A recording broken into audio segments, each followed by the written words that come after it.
स्मृतीला थोडं जगू द्या. स्मृती सांगलीची, मीही सांगलीची. अनेक स्त्रियांच्या आयुष्यात अनेक प्रकारचे प्रसंग येतात. तुम्हाला माहिती आहे, एखादीचं लग्न तुटलं, एखादीचा घटस्फोट झाला, एखादीच्या आयुष्यात एखादा इन्सिडेंट घडला, तर आपण किती बोलावं आणि किती टाळावं याचं तारतम्य नेटकऱ्यांनी बाळगावं.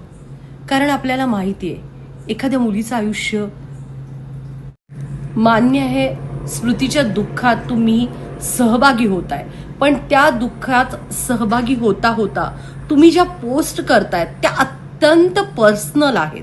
अजून कुणीच कुठली पुष्टी दिलेली नाही, तरी देखील स्मृती मानधनाच्या बाबतीत ज्या पद्धतीनं सोशल मीडियावरती नेटकऱ्यांनी एक गणित तयार केलंय किंवा किती अफवा, तिच्या मदतीला आपण सगळे धावून जाणं गरजेचं आहे.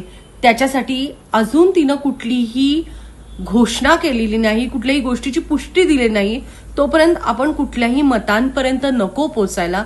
कारण एखाद्या मुलीचं लग्न म्हणजे तिचं आयुष्य असतं आणि प्रत्येकाच्या घरात आया बहिणी आहेत, त्यांची इज्जत करूया. आणि स्मृती मानधना भारताची उपकप्तान क्रिकेटर आहे, याचा विसर नको पडायला.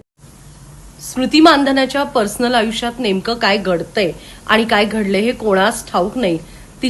तिची जी आत्ता मानसिक परिस्थिती असेल ती नक्कीच वीक असणार आहे. काही कारण असेल, तिचे वडील आजारी असतील, लग्न पोस्टपोन झालं असेल किंवा जे काय घडलंय ते आपण तर्कवितर्क नको लावायला. कारण ती भारताची मुलगी आहे, भारताची क्रिकेटची उपकर्णधार आहे आणि ती भारतासाठी खेळते, लढते.